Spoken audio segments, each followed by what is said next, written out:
ولا قوة إلا بالله العلي العظيم أعوذ بالله من الشيطان اللعين الرجيم بسم الله الرحمن الرحيم الحمد لله خالق الخلق باسط الرزق فالق الأصباح ذي الجلال والإكرام والفضل والإنعام ثم الصلاة والسلام والتحية والإكرام على سلطان الخلائق أجمعين وسيد الأولين والآخرين وخاتم النبيين وشفيع المذنبين ورحمة للعالمين ورسول المسدد والمصطفى الأحمد أبي القاسم محمد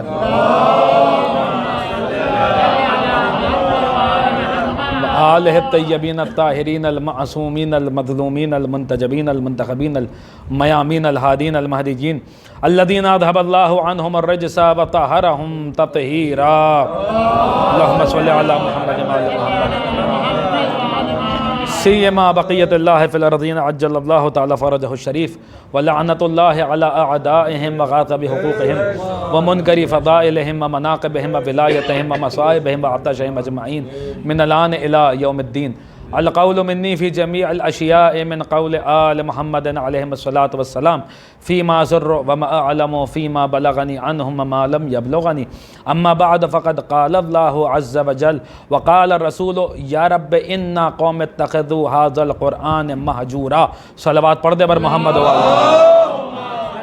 اللہم صلی علی محمد وعلی اس مجلس عزا کی قبولیت کے لیے، معصومین کی تشریف آوری کے لیے اور اس کی روحانیت میں مزید اضافے کے لیے دل کی گہرائیوں سے ایک بلند ترین صلوات ارشاد فرما دے بر محمد وعلی اللہم صلی علی محمد وعلی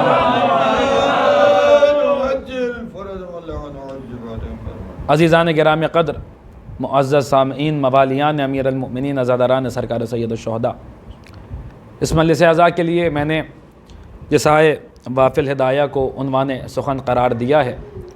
وہ در حقیقت قرآن مجید روز محشر کے ایک منظر کی عکاسی کر رہا ہے اور اس منظر کو بیان کر رہا ہے کہ خداوند عالم کی بارگاہ میں اس وقت کیا ہوگا جب رسول اللہ اپنی فریاد لے کے جائیں گے، اور ایک التجا ہے، نہیں، ایک فریاد ہے جو رسول اللہ بارگاہ خداوندی میں کریں گے۔ توجہ کے ساتھ آیت سماعت فرمائیے، اس کا ترجمہ سماعت فرمائیے، اس کے ذیل میں دو چار باتیں کہ وقال الرسول، کہ اس دن بروز محشر رسول کہیں گے یا رب، اے میرے پروردگار، اے پالنے والے، ان قومی، بے شک میری قوم نے، میری امت نے، ھذا القرآن مہجورا، بے شک میری امت نے، میری قوم نے اس قرآن کو چھوڑ دیا۔ توجہ فرمائیں آپ حضرات، ھذا القرآن مہجورا، اس قرآن کو چھوڑ دیا۔ لکھنؤ میں بہت سارے عزا خانے ہیں، میں اس وقت اس عزا خانے میں مجلس پڑھ رہا ہوں۔ بھائی جب قرآن کہہ رہا ہے کہ ھذا القرآن مہجورا، اس قرآن کو چھوڑ دیا۔ اب قبلہ یہاں تشریف فرما ہے، قبلہ تشریف فرما ہے، مجھ سے بہتر جانتے ہیں کہ عربی میں کچھ لفظ ایسے ہیں جو اشارے کے لیے استعمال کیے جاتے ہیں۔ ھذا یعنی یہ، ذالکا یعنی وہ۔ ھذا اگر کوئی قریب والی شے کو اشارہ کرنا ہو تو لفظ ھذا کا استعمال کیا جائے گا، اگر کوئی دور کی شے کی طرف اشارہ کرنا ہے تو لفظ ذالکا کا استعمال کیا جائے گا۔ قرآن عجیب و غریب بات کر رہا ہے، قرآن کی بات کر رہا ہے، مگر ھذا والے قرآن کی بات کر رہا ہے، ھذا والے قرآن کی بات کر رہا ہے۔ دیکھیے قرآن دو چیزیں ہیں، ایک ہے قول اور ایک ہے فعل، ایک ہے سٹیٹمنٹ اور ایک ہے ایکشن۔ قرآن مکمل قول ہی قول ہے، قرآن میں فعل نہیں ہے، یعنی سٹیٹمنٹ ہی سٹیٹمنٹ ہے، قرآن میں ایکشن نہیں ہے، قرآن میں قول ہے، فعل نہیں ہے۔ لہٰذا اب جب اس میں اشارہ آ جائے گا، ھذا ذالکا آ جائے گا، تو پھر کوئی تو ذات ایسی چاہیے جو اشارہ کر کے بتائے کہ یہ ہے، وہ ہے، ھذا ہے، ذالکا ہے، جو اپنے اشارے سے قرآن کے اشاروں کو سمجھائے۔ توجہ فرمائیں آپ ذرا، جو اپنے حاضہ سے قرآن کے حاضہ کو سمجھائے، اپنے ذالکہ سے قرآن کے ذالکہ کو سمجھائے۔ اب مجھے صرف قرآن کے حاضہ پہ بات کرنی ہے، بس میرا ساتھ دیجیے آپ حضرات۔ قرآن کے حاضہ کو اپنے حاضہ سے سمجھائے، اپنے اشارے سے سمجھائے۔ ہم نے کہا کون سی وہ ذات ہے؟ ان کا صاحب اگر کتاب ہے تو ساتھ میں معلم کتاب بھی ہے، رسول اللہ کتاب کو سمجھانے والے ہیں، کتاب کے پڑھانے والے ہیں۔ تو ہم نے کہا اچھا، یعنی قرآن کے قول کو رسول کے فعل سے سمجھیے، قرآن کا قول رسول کے فعل سے سمجھ میں آئے گا، قرآن کا سٹیٹمنٹ رسول اللہ کے ایکشن سے سمجھ میں آئے گا، ان کے فعل سے سمجھ میں آئے گا۔ یعنی قرآن کب ذالکہ استعمال کر رہا ہے اور کس کے لیے ذالکہ استعمال کر رہا ہے، تو رسول اللہ اشارہ کر کے بتائیں گے کہ کس کے لیے ذالکہ استعمال کر رہا ہے۔ اگر قرآن کسی کے لیے حاضہ استعمال کر رہا ہے تو رسول اللہ اشارہ کر کے بتائیں گے کہ ہاں یہ ہے وہ حاضہ جس کے لیے قرآن لفظ حاضہ استعمال کر رہا ہے۔ اب کون ہے وہ ذات کی جس کے لیے قرآن کہہ رہا ہے کہ یہ قرآن حاضہ والا قرآن؟ تو قرآن کے حاضہ کو رسول اللہ کے حاضہ سے سمجھیے۔ توجہ فرمائیں آپ حضرات، رسول اللہ کے فعل سے سمجھیے، رسول اللہ کے حاضہ سے سمجھیے۔ اب رسول اللہ کی پوری زندگی میں کوئی حاضہ ڈھونڈیے، نہ ملے تو آئے کہ ہم بتاتے ہیں یہ حاضہ بڑا قیمتی حاضہ ہے، اس کے لیے جاتے ہوئے حاجیوں کو روکا جاتا ہے، پیچھے رہنے والوں کا انتظار کیا جاتا ہے، اونٹوں کے کجاووں کا ممبر بنایا جاتا ہے۔ کیا ہو رہا ہے؟ یہ قرآن کا حاضہ سمجھایا جا رہا ہے کہ کس کی طرف اشارہ کیا جا رہا ہے؟ قرآن نے کہا حاذل قرآن، رسول نے کہا من کنت مولاہ فہذا علی مولا۔ ایک صلوات پر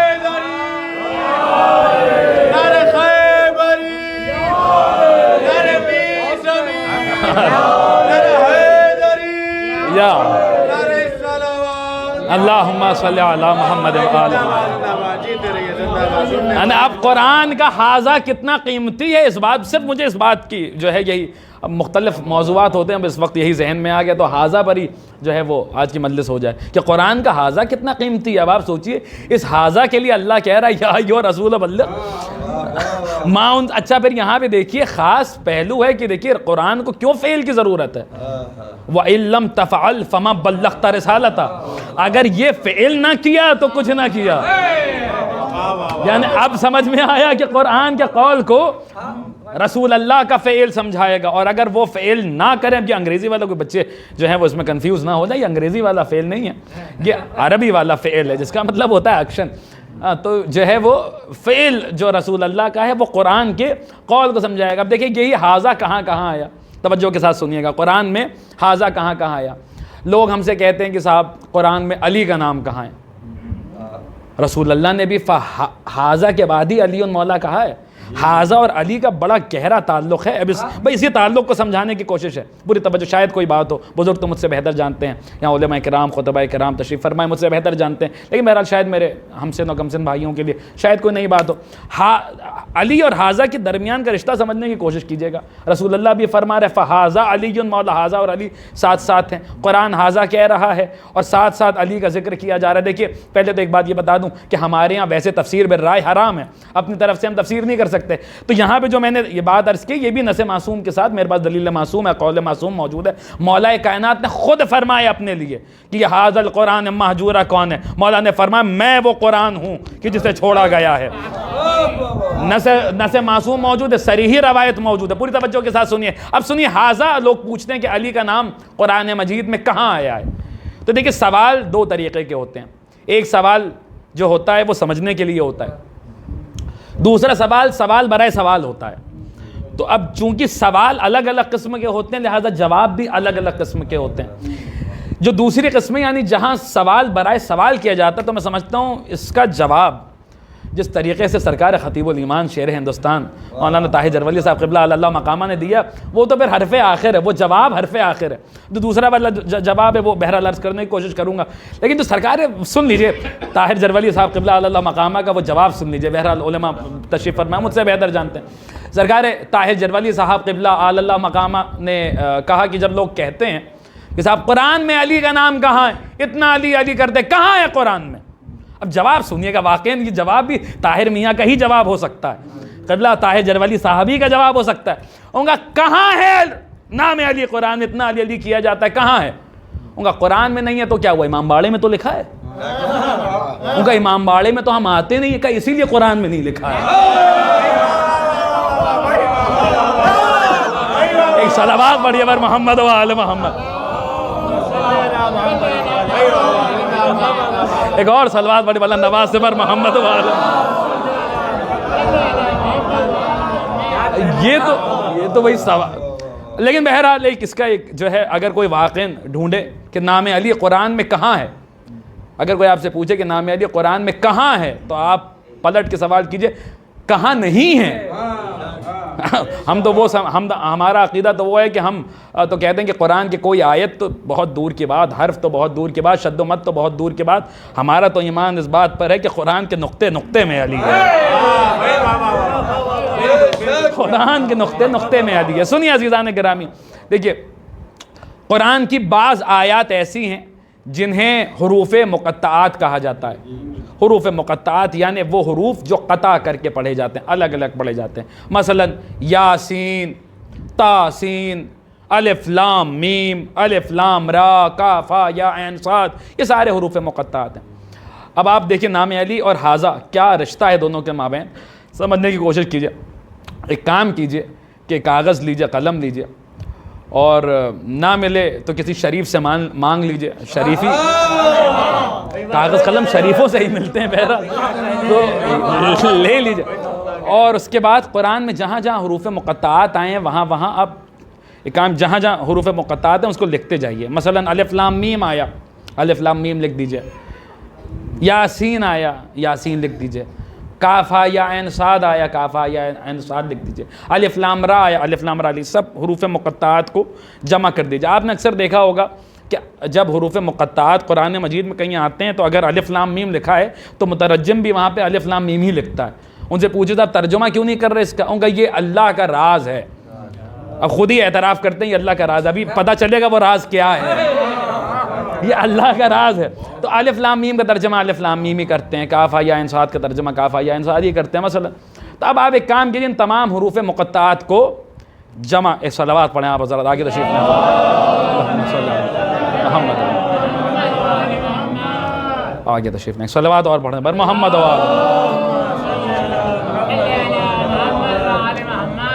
تو آپ ایک کام کیجیے, کاغذ قلم لے کے حروف مقطعات کو لکھنا شروع کر دیجیے. اچھا دیکھیے حروف مقطعات کا, علم الحروف کا ایک قاعدہ ہے, ایک لا ہے, ایک قاعدہ ہے کہ مکررات کو حذف کر دیا جاتا ہے. مثلا کہ اگر ایک حرف ایک سے زیادہ مرتبہ آ رہا ہے تو اس کو 2 بار نہیں گنا جائے گا, اس کو ایک ہی مرتبہ گنا جائے گا. مثلا یاسین میں بھی سین ہے, تاسین میں بھی سین ہے, تو اب یہاں سین کو 2 مرتبہ نہیں گنا جائے گا, اس کو ایک ہی مرتبہ گنا جائے گا.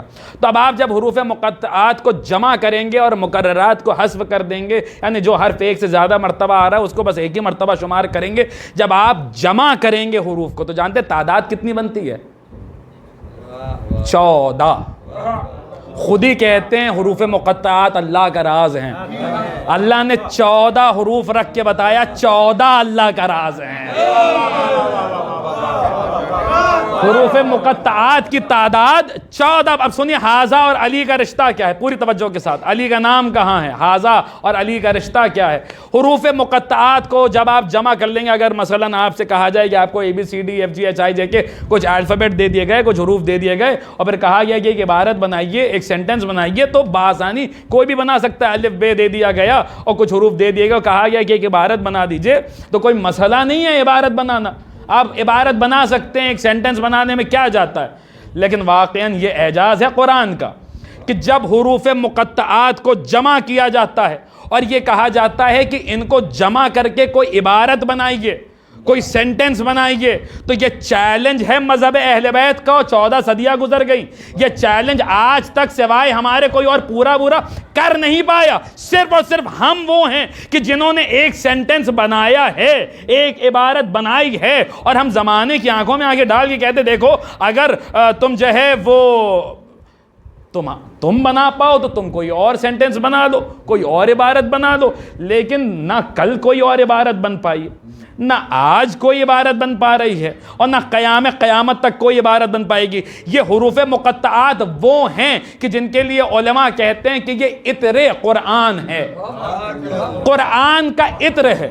کیا مطلب ہوا اس بات کا؟ یعنی پورا قرآن کا خلاصہ جو ہے وہ حروف مقطعات میں موجود ہے، پورے قرآن کا جوہر حروف مقطعات میں موجود ہے، پورے قرآن کا ما حصل حروف مقطعات میں موجود ہے۔ تو اب قرآن کا عطر کیا ہے، قرآن کا جوہر کیا ہے، قرآن کا خلاصہ کیا ہے، قرآن کا ما حصل کیا ہے؟ سنیے، وہ کون سی عبارت ہے جو 14 صدیاں گزر گئیں، اس کے علاوہ کوئی اور عبارت بن نہیں پائی، صرف اور صرف ایک ہی عبارت ہے جو تمام حروف مقطعات کو جمع کر کے بنتی ہے، اور وہ عبارت کیا ہے؟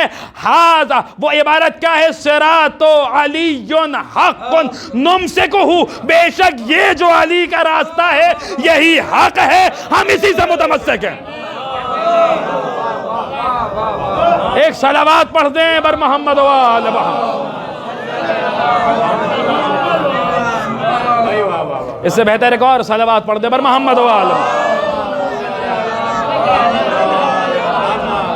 ھذا صراط علی حق نمسکہ، بے شک یہ جو علی کا راستہ ہے یہی حق ہے اور ہم اسی سے متمسک ہیں، اس کے علاوہ کوئی اور عبارت بن نہیں پائی۔ کیا مطلب ہوا؟ یعنی یہی جو عبارت ہے یہ قرآن کا خلاصہ ہے، یہ قرآن کا عطر ہے، یہ قرآن کا جوہر ہے، یہ قرآن کا ما حصل ہے۔ اب دیکھیں یہاں 3 چیزیں ہو گئیں، ایک ھذا، دوسرے علی، حق۔ اب سنیے ایک اور آیت سنیے، ابھی آپ نے سنا ھذا ایک مقام پر آیا، سورہ فرقان والی آیت۔ اب سورہ جاثیہ میں سنیے یہ ھذا کس طریقے سے آیا۔ ارشاد ہوا ھذا کتابنا ینطق علیکم بالحق، کہ یہ جو ہماری کتاب ہے یہ حق کی طرف سے قوت گویائی رکھتی ہے۔ توجہ فرمائیں، ینطق کیا مطلب ہوا؟ یعنی نطق رکھتی ہے، قوت گویائی رکھتی ہے۔ یہ جو کتاب ہے یہ بولنے والی کتاب ہے، ناطق کتاب ہے۔ کیا سن رہے ہیں آپ حضرت؟ ھذا، اب سنیے، ھذا کتابنا ینطق علیکم بالحق، یہ جو کتاب ہے یہ بولنے والی کتاب ہے۔ مجھے بتائیے کوئی ایسا قرآن دکھلائیے کہ جس کو کھولتے ہو تو خود ہی بسم اللہ پڑھتا ہو، بند کرتے ہو تو خود ہی صدق اللہ پڑھ لیتا ہو۔ کوئی ایسا قرآن جو بولتا ہو، نطق رکھتا ہو؟ کہ صاحب ایسا تو کوئی قرآن نہیں ہے، ایسی تو کوئی کتاب نہیں ہے۔ تو پھر ایسے قرآن کو ڈھونڈو نا کہ جو بولتا ہو، جو بولتا ہو۔ دیکھیے وہ ایک ھذا ہے جو قرآن کے ساتھ آیا، ایک یہ ھذا ہے جو کتاب کے ساتھ آیا۔ توجہ فرمائے، ھذا پھر میں وہی بات عرض کروں گا کہ قول ہے، کسی کے فعل کی ضرورت ہے جو قول کو سمجھائے۔ تو نور کے تھے 2 حصے، ایک حصے نے یعنی رسول اللہ نے اس ھذا کو سمجھایا، دوسرے حصے نے اس ھذا کو سمجھایا۔ نبی نے اس ھذا کو سمجھایا، علی نے اس ھذا کو سمجھایا۔ عجیب بات یہ ہے کہ اس ھذا کو سمجھانے کے لیے بھی میدان کو استعمال کیا گیا۔ رسول اللہ کو غدیر خم کا میدان ملا تو وہ ھذا سمجھایا، علی کو بھی جب میدان جنگ صفین ملا تو یہ ھذا سمجھایا۔ بھائی وہ غدیر خم کے میدان میں ھذا سمجھایا گیا، یہ جنگ صفین کے میدان میں ھذا سمجھایا گیا۔ اور سن لیجئے، جب وہ ھذا سمجھایا گیا تو علی کو بلند کیا گیا، اور جب یہ ھذا سمجھایا گیا تو قرآن نو کے نیزہ پہ بلند کیا گیا۔ اور اس منزل پر کہ جس منزل پر جس وقت سرکار مالک اشتر ملاحین کو فنار کرتے ہوئے فرعون شام کے خیمے کے ایک دم قریب پہنچ چکے تھے، اور اس منزل پر کہ جس منزل پر عمرو عاصم ملعون کی سیاست کی وجہ سے قرآن نو کے نیزہ پہ بلند کیے گئے، اس منزل پر کہ جس منزل پر خوارج نے مولا کائنات کے خیمے کو گھیرا، محاصرہ کیا اور کہا مالک کو ابھی بلائیے، دیکھیں قرآن نو کے نیزہ پہ بلند ہو گئے، تو اس وقت علی نے ایک سبق بتایا دنیا کو، ایک راز سے پردہ اٹھایا علی نے کہ دیکھو یہ جو قرآن نو کے نیزہ پہ بلند ہو رہے ہیں نا، تم کیا سمجھ رہے ہو علی کے مد مقابل جو قرآن نو کے نیزہ پہ بلند کیے جا رہے ہیں کہ یہ قرآن ہے؟ تم کیا اوراق کے مجموعے کو قرآن سمجھ رہے ہو؟ کیا حروف کے مجموعے کو قرآن سمجھ رہے ہو؟ کیا تم زبر و زیر و شد و مد کو قرآن سمجھ رہے ہو؟ تم کیا سمجھ رہے ہو یہ اوراق قرآن ہے؟ آؤ علی تمہیں حقیقت قرآن بتاتا ہے، علی تمہیں رمز قرآن بتاتا ہے، علی تمہیں راز قرآن بتاتا ہے۔ اس منزل پہ علی نے یہ آیت تلاوت فرمائی اور بتایا کہ دیکھو یہاں حاضہ کون ہے۔ وہاں رسول اللہ نے بازو بلند کر کے بتایا تھا کہ حاضہ القرآن محجورہ کیا ہے، یہاں حاضہ کتابنا ینطق علیکم بالحق کی بات آئی تو علی نے بلا تشبیہ اپنے سینہ توحید گنجینہ کی طرف اشارہ کر کے کہا حاضہ کتابنا ینطق علیکم بالحق، یہ وہ کتاب ہے جو بولنے والی کتاب۔ ایک صلوات پڑھ دیں بر محمد و آل محمد۔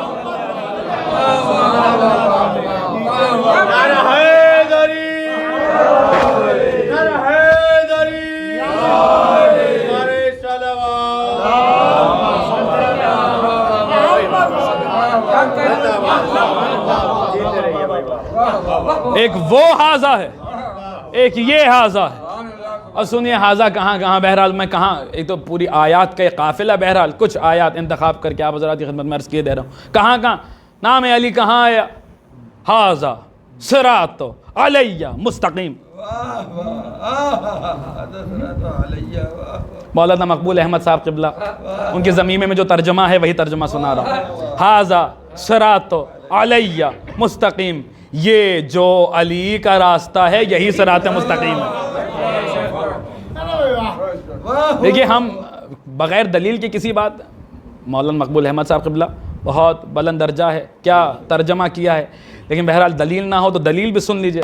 سورہ زخرف میں قرآن نے پکار کے کہا وَإِنَّهُ فِي أُمِّ الْكِتَابِ لَدَيْنَا لَعَلِيٌّ حَكِيمٌ، بے شک وہ ام الکتاب میں علی الحکیم ہے۔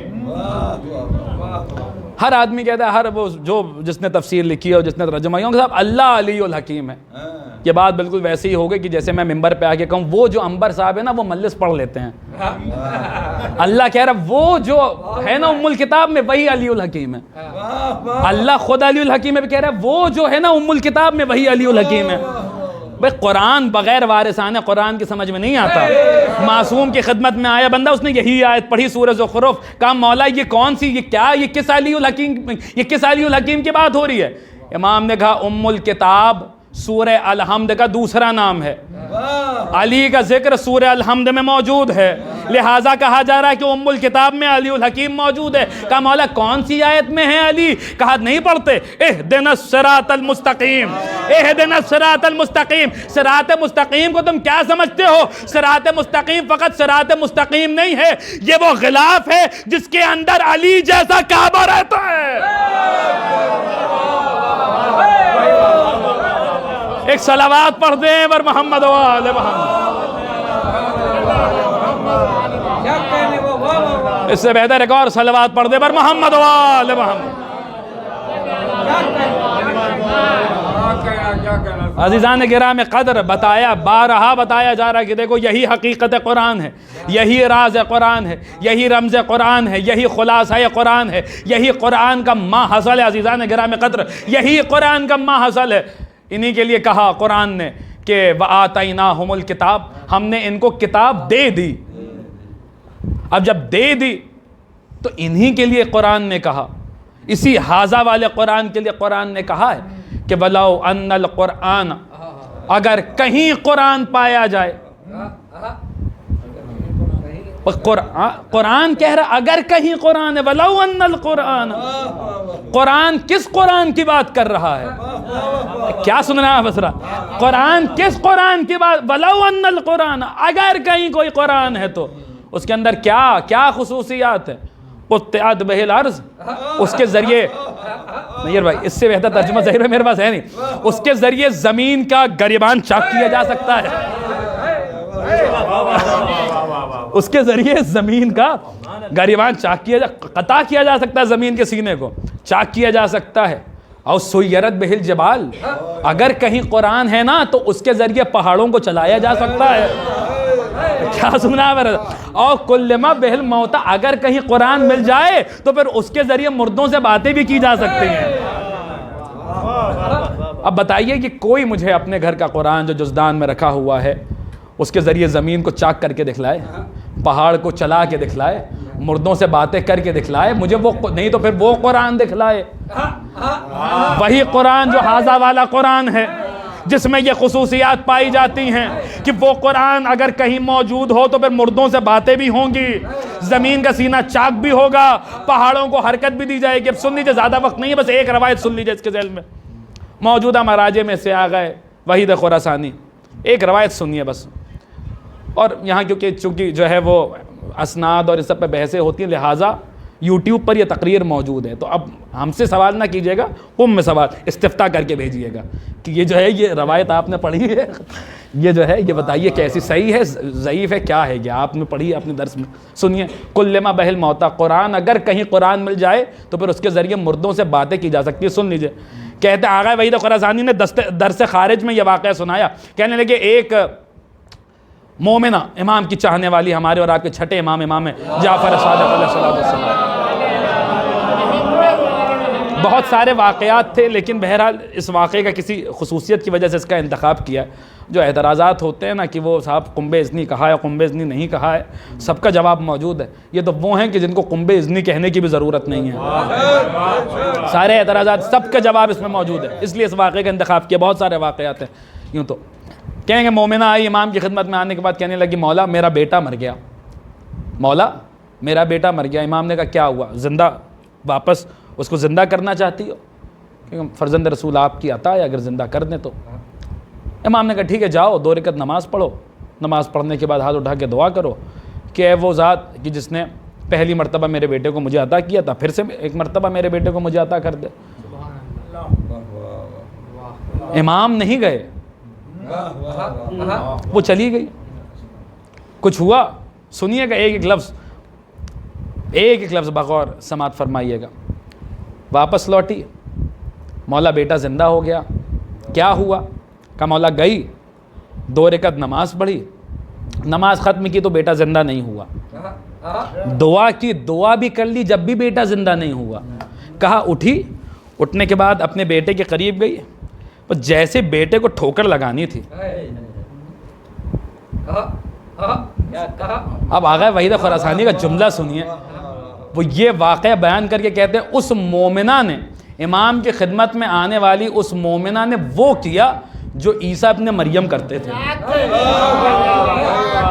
اس مومنہ نے وہ کیا، جملہ سنیے گا، جو عیسیٰ نے دعا کی، مردہ زندہ نہیں ہوا، نماز پڑھی، مردہ جب خود کو اس اپنے بیٹے کی لاش سے مس کیا، بس جیسے ہی مس کرنا تھا مرا ہوا بیٹا زندہ ہو گیا، جیسے ہی مس کرنا تھا۔ اب سنے گا آغا وحید خراسانی کا جملہ، اہل ادب تشریف فرمائیں، یہاں نہیں سنا جائے گا تو کہاں سنا جائے گا، کہ جیسے ہی مس کرنا تھا فوراً بیٹا زندہ ہو گیا۔ آغا وحید خراسانی کہتے ہیں کہ امام کا وجود کیا ہوتا ہے؟ امام کا وجود کہتے ہیں امام کا وجود وہ پارس پتھر ہوتا ہے کہ جس کے قریب آنے والا ایک معمولی سا پتھر بھی سونا بن جاتا ہے۔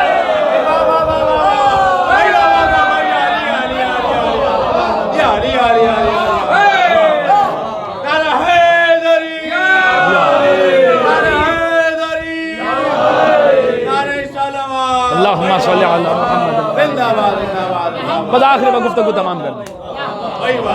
کلما بہل موتا، مردوں سے کیسے ہم کلام ہوا جاتا ہے، ان کی بات تو دور، ان کے غلاموں سے سیکھو کہ مردوں سے کیسے ہم کلام ہوتے ہیں۔ سیرت بہل جبال، کس نے نہیں سنا ہے مباہلے کا وہ واقعہ کہ اگر ان کے مد مقابل جائیں گے تو پہاڑ اپنی جگہ چھوڑ دیں گے۔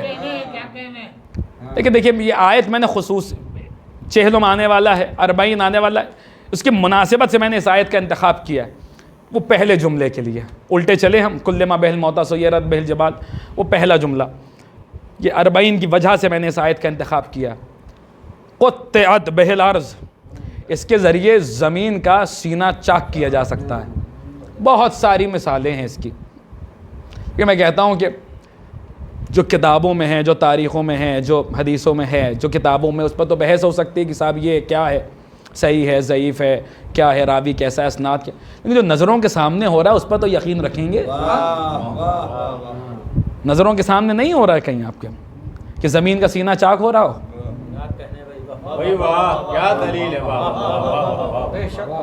بھائی مثال دوں، مثلاً یہ عزا خانہ ہے، اب اس کی کچھ حدود ہیں، اس میں جو ہے وہ مثلاً مثال کے طور پہ 200 لوگ آ سکتے ہیں، تو اب 200 تو اس کی کیپیسٹی اتنی ہے، 200 تو آئیں گے.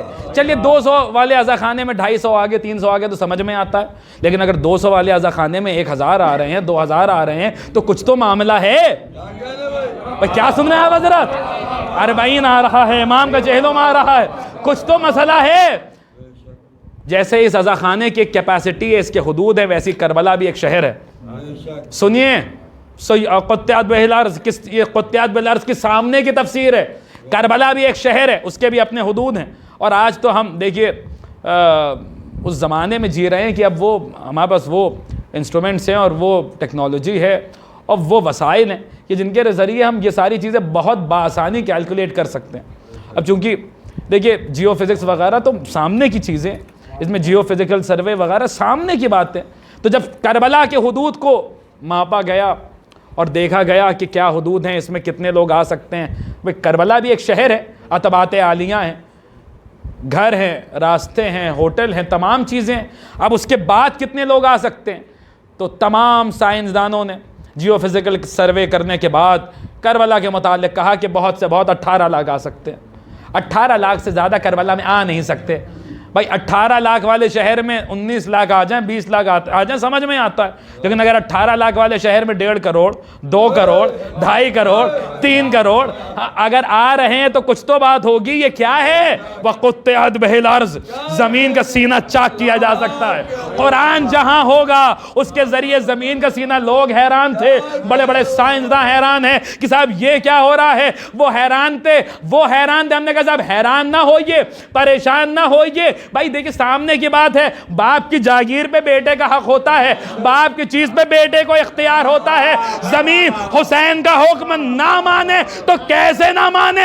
اس لیے کہ اگر یہ زمین تراب ہے تو حسین کا بابا بھی ابو تراب.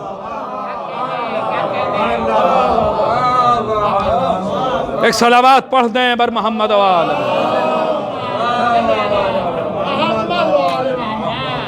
یہ واقعہ بتا رہا ہے کہ کربلا میں حقیقت قرآن موجود ہے. اگر قرآن ہے کہ فیہ شفاء للناس، قرآن کی یوں بھی دیکھ لیجیے، اگر قرآن کی آیات شفا ہے تو پھر کربلا کی مٹی بھی خاک شفا ہے.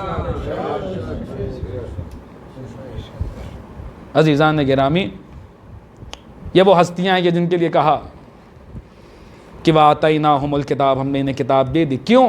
الَّذِينَ يَتْلُونَهُ حَقَّ تِلَاوَتِهِ، کیونکہ یہ اس کتاب کی ایسی تلاوت کرتے ہیں کہ جو تلاوت کرنے کا حق ہے. مجھے بتائے زمانہ کہ کسی نے قرآن کی ویسی تلاوت کی ہو جیسے حسین نے کی ہے.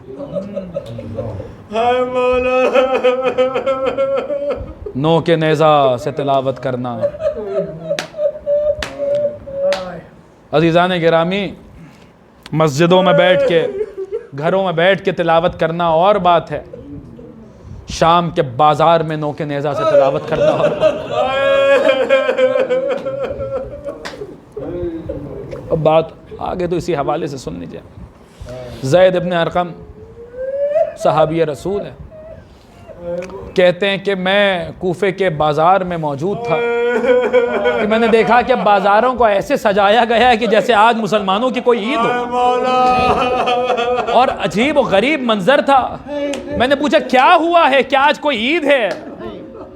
لوگوں نے کہا نہیں، کس طریقے سے وہ جملے جو کتابوں میں موجود ہیں، نقل کفر نباشد کہ ایک باغی نے خروج کیا تھا، اس کو قتل کر کے اس کے اہل حرم کو اسیر کر کے لایا جا رہا. آؤ جسے تماشا دیکھنا ہے، بازار کی آئینہ بندی کی جا رہی ہے. زید کہتے ہیں کہ میں نے دیکھا کہ ایک سر ہے کہ جو نو کے نیزہ پہ بلند ہے، جو قرآن کی تلاوت کر رہا ہے، جو قرآن کی تلاوت کر رہا ہے. کہتا یہ وہی سر ہے. زید ابن ارقم کی روایت ہے، کہتے میں نے اس سر کو پہلی مرتبہ بازار کوفہ میں دیکھا اور دوسری مرتبہ دربار کوفہ میں دیکھا تو یہ عالم تھا کہ تشت طلا پہ یہ سر رکھا تھا اور مرجانہ کا بیٹا تخت پہ بیٹھا ہوا تھا، اور پھر وہ ظلم کر رہا تھا کہ جسے زبان بیان نہیں کر سکتی. کہ جس کے بعد زید ابن ارقم نے کہا کہ او ملعون، او بدبخت، میں نے انہی آنکھوں سے دیکھا ہے کہ رسول اللہ انہی لبوں کے بوسے لیا کرتے. اللہ اکبر اللہ اکبر۔ عزیزان گرامی قدر، یہ سر امام مظلوم کربلا، ایک روایت سنیے اور مجلس کو تمام کروں۔ روایتیں بتاتی ہیں کہ جس وقت شام کے بازار میں یہ سر پہنچا، یہ قافلہ لٹا ہوا قافلہ شام کے بازار میں پہنچا، تو اس منزل پر اس وقت ایک ملعونہ تھی کہ جس کا نام تھا ام الحجام ملعونہ۔ عزیزان گرامی قدر، دیکھیں شام کے بازار کے عجیب مصیبت تھی، جہاں ایک طرف یہ مصیبت ہے کہ تماشائیوں کا مجمع ہے، جہاں ایک طرف باب الساعت پہ 3 دنوں تک کھڑا ہونا ہے، جہاں ایک طرف وہ ہزاروں کا ہجوم ہے، وہیں آپ سنیں گے جو ابن منظر مدائنی والی روایت ہے، تو امام سجاد اس میں شام کی ایک اور مصیبت کو بیان کرتے ہیں۔ دیکھیے ابھی 40 آنے والا ہے، عاشورہ گزرا ہے، یقیناً یہاں وہ عزادار ہوں گے جو زنجیر اور قمع کا ماتم کرتے ہیں۔ تو آپ نے اکثر دیکھا ہوگا کہ جب زنجیر لگائی جاتی ہے یا قمع لگائی جاتی ہے یا قمع کا ماتم کیا جاتا ہے، اور جب زخم کھل جاتا ہے تو اس کے اوپر عرق گلاب ڈالا جاتا ہے، کیوڑا ڈالا جاتا ہے۔ کہیں ایسا نہیں ہوتا کہ کھلے ہوئے زخم پہ کھولتا پانی ڈالا جائے، یہ کہیں کی رسم نہیں ہے، یہ کہیں نہیں ہوتا، یہ صرف شام میں ہوا ہے کہ جہاں امام فرماتے ہیں کہ ایک طرف تو پتھر آتے تھے، اور جب پتھر آتے تھے زخم کھل جاتے تھے تو عورتیں اپنی چھتوں سے کھولتا ہوا پانی، اللہ اکبر اللہ اکبر اجرکم اللہ، اپنی چھتوں سے کھولتا ہوا پانی ان کھلے ہوئے زخموں پر، ان کھلے ہوئے زخموں پر۔ عزیزان گرامی قدر، چاروں طرف سے پتھر آ رہے تھے، شام کے بازار میں چاروں طرف سے پتھر آ رہے تھے۔ ایک ملعونہ کی جس کا نام ام حجام ملعونہ ہے، وہ اپنے گھر کی چھت پہ ہاتھ میں پتھر لیے بیٹھی، اپنے ہاتھ میں پتھر لیے بیٹھی تھی، قافلے کا انتظار کر رہی تھی کہ قافلہ آئے اور قافلہ آئے میں یہ پتھر برساؤں۔ عزیزان گرامی، قافلہ آیا، اسیر آتے رہے، مگر وہ اپنے ہاتھ میں پتھر لیے انتظار کرتی رہی، کسی کا انتظار کر رہی تھی۔ لگ رہا تھا کہ اس کے دل میں کوئی بغض ہے کہ جسے یہاں نکالنا چاہتی ہے، کسی کا انتظار کر رہی ہے۔ سنیں گے عزیزان گرامی کس طریقے سے پڑھوں، کسی کا انتظار کر رہی تھی۔ روایت کے جملے یہ کہ جیسے ہی میرے مظلوم امام کا کٹا ہوا سر اس کے گھر کے سامنے آیا، اس ملعونہ نے ایک مرتبہ اس پتھر کا وار کیا، امام مظلوم کے چہرے پہ وہ پتھر، چہرہ خون سے تر ہوا۔ آخری جملے پہلے تمام، چہرہ خون سے تر ہوا۔ جناب سکینہ جناب زینب سے اس منزل پر ایک سوال کرتی ہے، سنیے عزیزان گرامی قدر، انشاءاللہ بہت ہو رہے ہیں، مجلس تمام کر رہا ہوں۔ جناب سکینہ کہتی ہے، بوبی اماں جب یہ منظر دیکھتی ہے نا، کہتی بوبی اماں میرا بابا مجھے داستانیں سناتا تھا، واقعات سناتا تھا، بوبی اماں میرے بابا نے مجھے حضرت صالح کا واقعہ سنایا تھا کہ حضرت صالح ایک پیغمبر تھے، ان کے زمانے میں ایک اونٹنی ظاہر ہوئی تھی، اس اونٹنی کا ایک بچہ تھا، اے بوبی اماں بابا نے سنایا ہے کہ اس بچے کے سامنے اس کی ماں کو قتل کر دیا گیا، اس کی ماں کو اس کی نظروں کے سامنے قتل کر دیا گیا۔ وہ بچہ ایک پہاڑ کی بلندی پہ جاتا ہے، آسمان کی طرف منہ کر کے بد دعا کرتا ہے تو عذاب آ جاتا ہے۔ اے بوبی اماں کیا ایسا ہوا ہے؟ جناب زینب نے کہا ہاں میری لاڈلی ایسا ہوا ہے۔ جناب سکینہ کیا قیام، کیا غربت ہے آل محمد کی۔ جناب سکینہ جناب زینب کی طرف دیکھ کے کہتی ہے بوبی اماں کیا میرا مرتبہ اللہ کے نزدیک صالح کی اس اونٹنی کے بچے جتنا بھی نہیں ہے۔ جیسے یہ جملے سننے تھے جناب زینب نے کہا میری بچی بد دعا نہ کرنا، یہ نانا کی امت ہے، بد دعا نہ کرنا، بھیا کی محنت ہے، کہیں ایسا نہ ہو کہ عذاب لعنت اللہ علی الظالمین، انا للہ و انا الیہ راجعون۔ ربنا تقبل منا انک